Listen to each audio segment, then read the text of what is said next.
Buenos días, queridos seguidores. Hoy vengo a hablaros de un tema que ahora mismo está más de moda que nunca y que a mí personalmente me fascina. Me refiero a nuestros jefes. Y por nuestros jefes me refiero a aquellas personas en el culmen de la pirámide social y económica. Yo les llamo Illuminatis, es el nombre que más me gusta para definirles. Se podría decir que Occidente es una empresa y ellos son el consejo directivo. Por empresa me refiero a toda América y toda Europa. Luego Asia, China, Rusia, Oriente Medio tienen otros consejos directivos que de alguna manera cooperan o obedecen al nuestro. Pero yo voy a hablar del nuestro. Y soy un iniciado en este tema. Hay gente que lleva mucho estudiándolo, pero aún así quiero exponer lo que creo que he descubierto sobre esta gente y el plan que pueden estar a punto de ejecutar contra toda la humanidad. La mayoría de estos sujetos son ya ancianos, por no llamarlos directamente momias andantes. Lo que me hace pensar que el poder absoluto les da vida extra, como los vampiros. Son la realeza europea, con la corona británica a la cabeza, familias banqueras de origen judío, con los Rothschild y los Rockefeller como ejes principales, y los linajes papales de Roma y Venecia, o nobleza negra, como las familias Massimo, Borgia, Colonna, Pallavicini, Gaetani, Torloña, Borghese o Aldobrandini, cuyo centro neurálgico es el Vaticano. Esta gente utiliza organizaciones oscuras, como la Compañía de Jesús, la Orden de Malta o los Caballeros de Colón, para ejecutar sus propósitos a lo largo y ancho de todo el planeta. Llevan siglos casándose entre ellos y formando una maraña de poder que controla gobiernos, organismos, bancos y empresas multinacionales. Personalmente me quedé flipando al leer en Wikipedia, fuente ajena a toda sospecha de conspiracionismo, que Elvina Pallavicini, esta señora de 87 años, apoyaba activamente la guerra de Irak de la administración Bush, uno de los conflictos recientes más vergonzosos de la historia. ¿Me puede alguien explicar qué se le había perdido a esta anciana aristócrata italiana en semejante movida? Pues así es. Estas personas existen, duermen, comen y cagan, suponemos, a la vez que manejan el poder mundial desde las sombras. 14 de abril de 1912. El transatlántico Titanic se hunde en mitad del océano Atlántico, acabando con la vida de casi 1500 personas. Entre estas víctimas estaban Benjamin Guggenheim, Isidore Strauss y John Jacob Astor IV. Tres magnates con una cosa en común: se oponían a la existencia de la Reserva Federal, Banco Central de Estados Unidos, impulsada por las familias Rothschild, Rockefeller y JP Morgan. La Reserva Federal les permitía generar dinero de la nada y asegurarse el control económico del país, y así fue a partir del año siguiente, pues la muerte de esos tres millonarios permitió a los otros firmar la ley de la Reserva Federal el día de Navidad de 1913, que obligaba a todos los bancos nacionales a unirse y destruía la libertad económica de Estados Unidos y del mundo. Podría ser una siniestra casualidad, pero lo más sorprendente del caso es que 14 años antes, en 1898, se había publicado una novela titulada El naufragio del Titán, que trata sobre un transatlántico llamado Titán que se hunde en el Atlántico tras chocar con un iceberg. ¿Qué pretendo decir con esto? Pues que cuando los Illuminati cometen un crimen lo hacen a lo grande, sacrificando a miles de personas si es necesario, y además avisan antes. ¿Por qué avisan antes? Pues no lo sé, la verdad.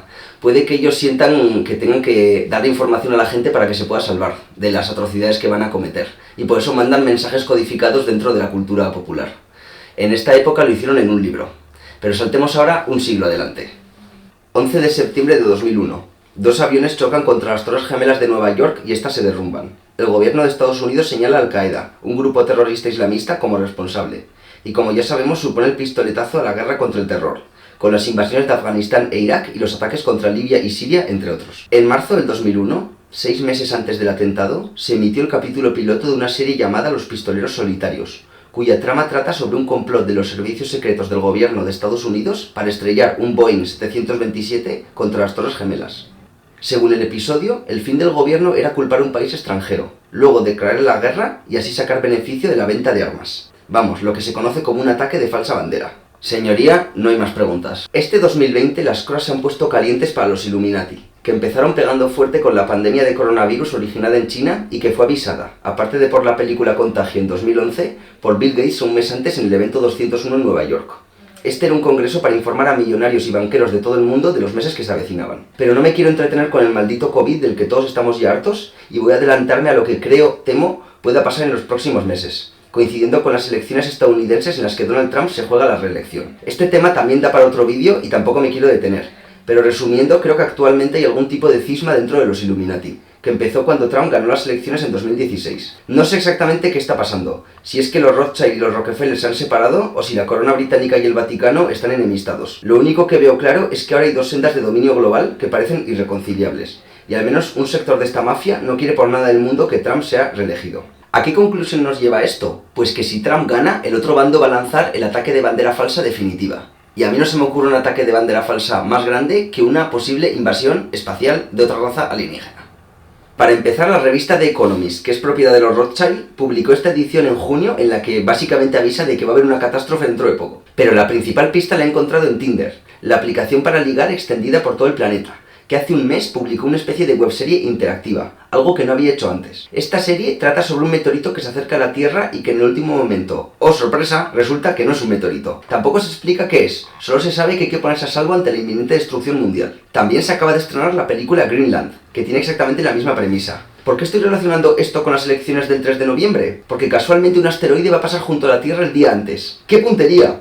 La NASA lo descubrió hace 2 años y se llama 2018 VP1. Pero tranquilos, que según la NASA es inofensivo. Tan inofensivo como la OMS decía que era el COVID-19. Y por si esto fuera poco, otro objeto desconocido también está a punto de entrar en la órbita terrestre, con los científicos especulando que podía ser una vieja lanzadera de los años 60 que está volviendo. O una nave alienígena ya puestos. Sería la guinda para este año tan movido. Bien, por resumir, creo que en torno al 3 de noviembre va a ocurrir una catástrofe planetaria. Va a ser como un 11 de septiembre, pero a nivel bestia, a nivel de todo el planeta. Incluso la explosión de Beirut, de la que por cierto apenas se ha hablado, puede que fuera el ensayo para esta posible invasión. La buena noticia, entre comillas, ¿sabes?, es que no creo que destruya el planeta entero, solamente lo suficiente para que puedan decir que es una invasión alien, aunque tampoco creo que confirmen que son aliens, no sé qué dirán, pero van a decir que es una amenaza tan grande, tan grande, tan grande, que básicamente hay que imponer dictadura internacional, nuevo orden mundial, fuera libertades y todo el mundo a obedecer. Suena rocambolesco desde luego, pero yo sinceramente, ahora mismo dada la situación, me lo creo que lo hagan. Espero con toda mi alma estar equivocado y que esto sea una fricada. Pero si algo os tenéis que quedar de este vídeo es que estas personas existen y mandan señales. Y es mejor que no les ignoréis a ellos porque ellos no os ignoran a vosotros.